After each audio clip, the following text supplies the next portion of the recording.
Hello and welcome back to the Tao Manifesting Tarot. This is the tarot reading for special people, for serious people, for mature people, for curious people, for people who want to be aware, in touch, in tune. The whole purpose of this tarot is to help you to manifest, create the pictures within your own mind, not to depend on some smartphone or desktop or laptop or AI or any of that shit. None of it. You depend on you.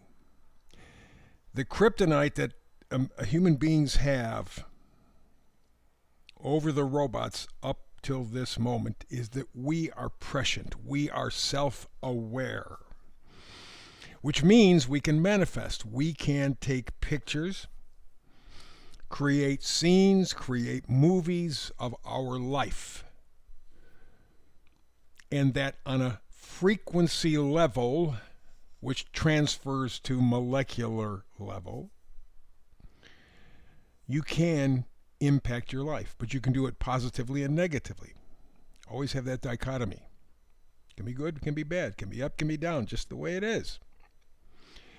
We are, generally speaking, very good at manifesting negatively. That's the way we have been conditioned. You're a piece of crap, you don't deserve better, you're never going to change.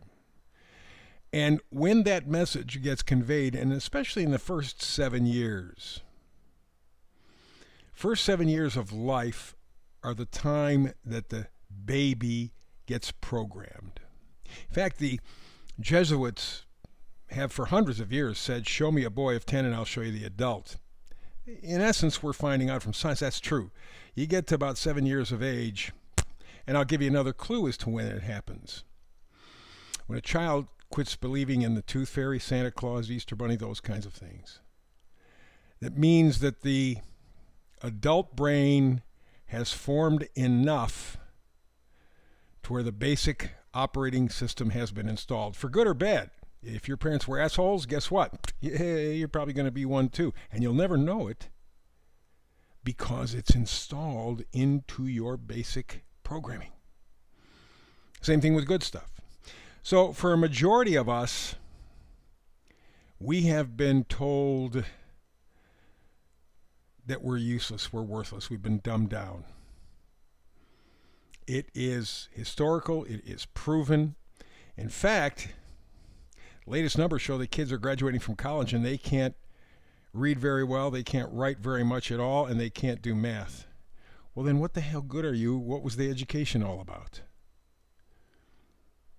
But they never taught you education that would really benefit you in life. I've often thought that kids on a farm probably got better life training than the average kid. Went to school, you learned how to, you move classes at the ring of a bell. They set you up to work in a factory, which of course they're not going to need you for anymore because of robots. But nevertheless, for about 100 years, they set you up so that you could operate in a factory. And that was your education system. It had nothing to do with living your life. It had to do with serving your masters. Kids on a farm learned a whole lot more about life. They learned independence. They learned how to think independently. They learned the importance of nature. They learned just a whole bunch of stuff that's important. Can you program a computer? Who gives a damn? Can you get yourself food in the forest? Can you eat? Can you survive? Well, no, but I can do a program. You're an asshole. You can't do anything. The only time that works is with this system here. And all they have to do is pull the plug, which they can do. They control the electric grids around the world. Just pull the plug. You have no electricity. Now, what good is that computer programming? What good is so many of the things? Can you read the data sheet? Who gives a shit? You couldn't print it out anyway. You can't do it on a computer. You have no energy. You have no electricity. Now, what can you do? A kid who grew up on a farm probably do pretty well. Kid in the city, dead meat. So, this is the reason why you're so good at programming negatively. Because that's the way it was supposed to be. You're not supposed to think for yourself. You're not supposed to have original thoughts. Well, here, we're going to spin the table. Flip the script. I want to encourage you. I want to inspire you to manifest, create the pictures in your head. You have this power. You're using it negatively. Well, I don't want this to happen. I don't want this to happen. It's the first thing. Oh my God. And it happens. Well, that's manifesting negatively. We want to switch it. But to do that, I'm going to have to treat you like an adult. We're going to deal with the world where it is right now, and then try to elevate you to a point where you can take that information and grow from it. Manifest positively. Okay, this is what it is now. I can make it better. That's the point of this. A lot of people can't take that message. And you see it around the world, but certainly in the United States. There are people who put their heads up their ass, leave it there. They don't care. I don't want to know. Don't tell me. And if you start to challenge them, and then they go absolutely apeshit. Because they have no logic. They can't think for themselves. They can't feel for themselves. They aren't themselves. They're little bots of a system. Here, if you're here, you're not a bot. So that's the deal. Now, I've done tarot for over 20 years. I've come to conclude tarot is not about predicting. It doesn't predict anything. I've never known any tarot reader who could predict worth a damn. Never have. They may be out there, but I've never seen it. What tarot is the science of potential. You got a frequency, you got energy. That's the basis of everything.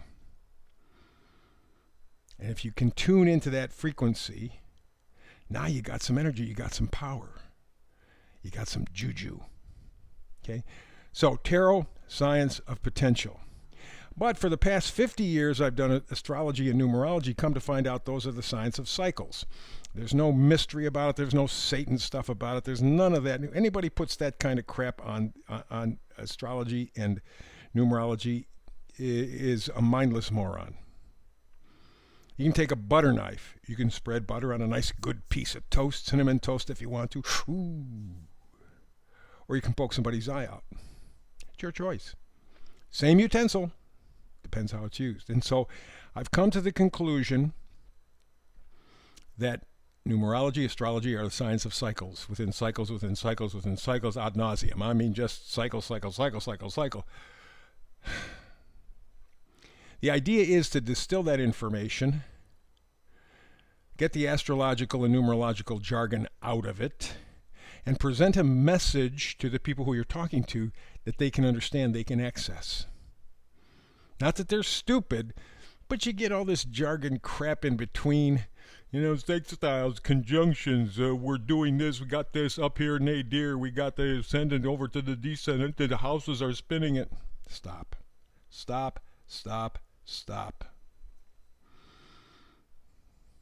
You want to look at your own chart, go through all of that. You got the time and the interest.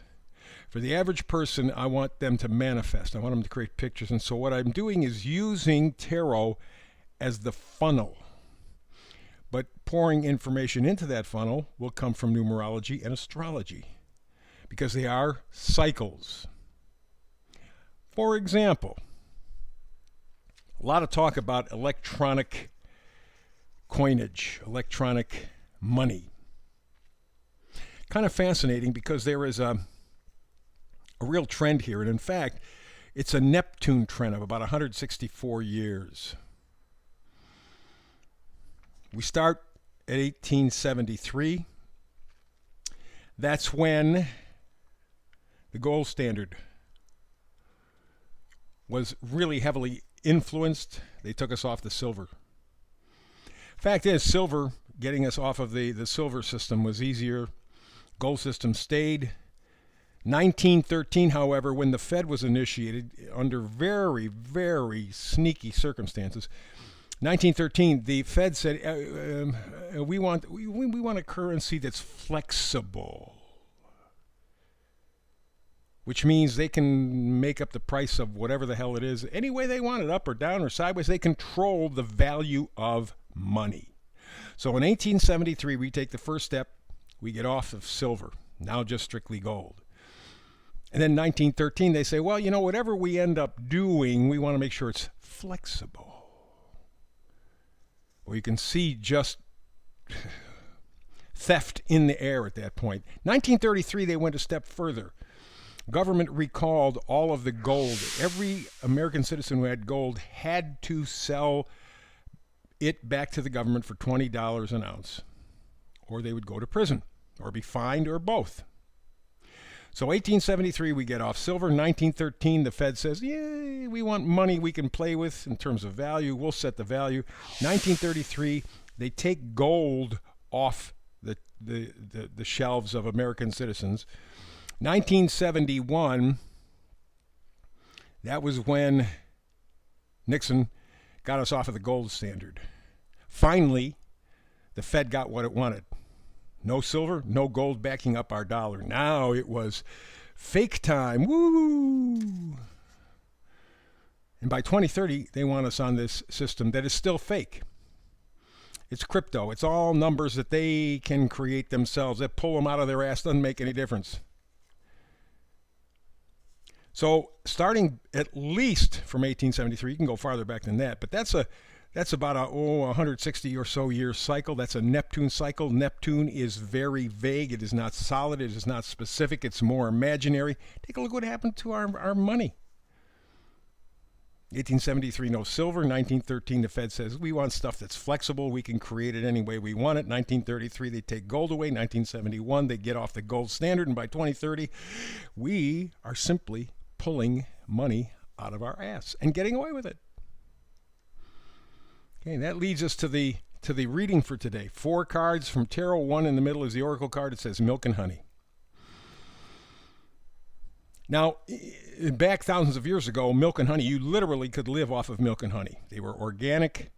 They were powerful, powerful, powerful foods. And in fact, to some degree, were an estimation of an individual's wealth. You live in a land of milk and honey. And that's what we've been sold. And you've seen now, just a moment ago, under this Neptune cycle since 1873, man, they've been taking our money from us. They didn't take it all in one shot. That's stupid. They just kept siphoning it away, siphoning it away, siphoning away. In fact, back in 1873, the Coinage Act was called the Crime of 73 because they got us off of something solid, silver. 1933, they took the gold away from us. By 1971, they said gold's off the table, period, which is exactly what the Fed wanted in 1913. See? But through all of this, they have, oh, by the way, when they created the Fed, same time, they created the Internal Revenue Service, the IRS. Damn it, we got to have our money. We're going to get it from you, and we're going to make it legal because that's where the money goes, to the Fed. They control the wealth. Do you see how this whole thing works? And through all of this, we have been scared shitless. That was the plan. If you can make them afraid, you got them. And the meme for today comes from Lewis Howes. He says, nothing is more empowering than facing the fear that controls you. It is the most powerful thing because you're going to find out, you know what? Scary, but maybe it's not as bad as what I thought. But it's important for you to understand how this whole procedure worked. This Neptune cycle since 1873 with money. Wow. And the whole thing, and that's why the IRS had to come down on Al Capone. He was a bad guy, very, very much a bad guy. Mafia, all that stuff, organized crime. So we have to put him in jail for what? Oh, income tax evasion. That underlines the system set up by the Fed. The system that would give you nothing and you'd be happy. So, milk and honey. That's what we were sold. That's not what it is. And right now you're facing another situation where you're looking at milk and honey. What the hell is milk and honey anymore these days? I mean, it's not literally milk and honey, although it could be. Well, what it is pain or gain. Which way are you going to go on this? You're making a decision. You have no choice. It's not a quite. If you choose, I'm not going to choose, that's choosing. And you're going to suffer the consequences. Pain or gain. That's the energy. So let's go to the reading all the way to the left. What do we got? The devil card. The devil, boy, we love to point it at other people. Flip Wilson, a comedian from the 1960s, early 70s, his favorite thing was, the devil made me do it. The devil didn't make you do anything. You chose. Now, admittedly, you had a limited field, They were taking silver from you. They were taking gold from you. But you let them do it. You let them do it. So the devil is within each of us. And that's an important lesson to take. It is bondage. It is addiction. Self-restriction. Well, you want to talk about addiction? Tell me that America is not the most addicted country in the world. It's not just drugs. It's everything that we do. We have been led like sheep to the slaughter. Milk and honey. Well, the answer here is to free yourself. That's the Fool card. You notice that this individual only has a knapsack. Very positive attitude. He's standing on the edge of a cliff. He knows he's in a dangerous position, but he's going on faith. And doesn't mean foolishly. It doesn't mean naively. It means optimistically. Again, just a knapsack. He doesn't need all the crap that we have to live with. Oh, I gotta have this. Oh, I gotta have this. No, you don't. Wouldn't take much to shut the world down. Could be some sort of a natural disaster. Could be an atomic war. Can't be ruled out. Can be them just being mischievous, turning off the grid. Can you survive on your own? Well, that's what the Fool is all about. I guess it's time for me to do that. I'm the only one I can depend on. But you got to break those addictions from the devil, and man, they got you. We had a power outage about 2 months ago around here. Small little town up in the UP of Michigan, right on Lake Superior. So we were down without power for 8, 10, 12 hours, something like that. Boy, was it quiet. Refrigerator wasn't going, had no lights in the evening. No computer, no radio, nothing. Now, I was prepared for it, and the only thing I wasn't prepared for is the darkness. I didn't have any candles or flashlights. But other than that, at least mentally, emotionally, I was prepared for that. Believe me, we are addicted. So let's move to the next card, death card. Something has to die in us. We can't get around it anymore. But the death card calls for transformations, calls for transition, it calls for shedding. This is, by the way, in Chinese astrology, the year of the snake. What do snakes do periodically? Shed their skin, start new. That's where we're at. Pain or gain, pain or gain. Are you going to let fear control you, or are you going to step ahead in faith like the Fool? Because that's the only way you're going to get to the 1111 card, the Four of Wands. Pain or gain, milk and honey.